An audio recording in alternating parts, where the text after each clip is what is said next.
Scurvy was a common disease among sailors in the 15th century. They would spend months at sea without fresh fruits or their regular dose of vitamin C. And back then, they didn't know that scurvy was caused by a deficiency of vitamin C. And so, Vasco's crew suffered. Many of the members had swollen limbs and swollen gums, and they couldn't even eat.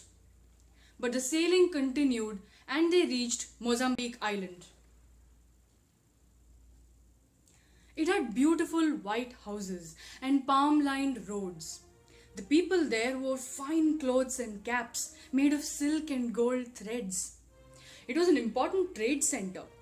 Arab merchants frequently brought gold and silver, pepper and cloves, rubies, emeralds and other gems there. There was regular trade with India too.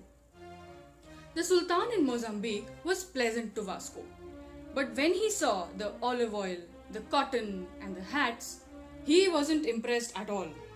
In fact, he thought, maybe they're pirates disguised as traders.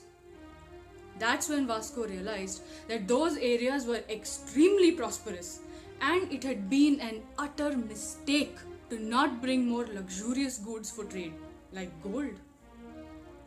In his suspicion, the Sultan refused to offer pilots to Vasco for the onward journey. Vasco had to leave Mozambique Island taking pilots along by force. These pilots tried to misguide Vasco, but somehow Vasco reached Mombasa, which was richer and better settled than Mozambique Island. The Sheikh in Mombasa received Vasco well, and Vasco was hopeful. But then he discovered a conspiracy. Word had reached from Mozambique Island about Portuguese pirates pretending to be traders. He tortured his pilots and found out about a secret attack being planned, and the pilots managed to escape. Vasco felt defeated. He wanted to leave Mombasa, but there were no pilots left.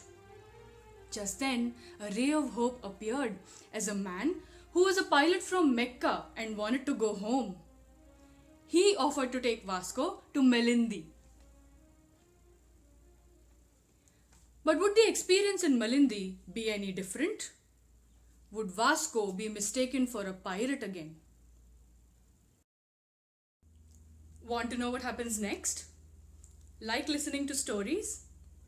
Subscribe to our channel and like us on Facebook to stay with us on this journey in search of India. As always, we hope you enjoyed this StoRyvival and will be back soon for more.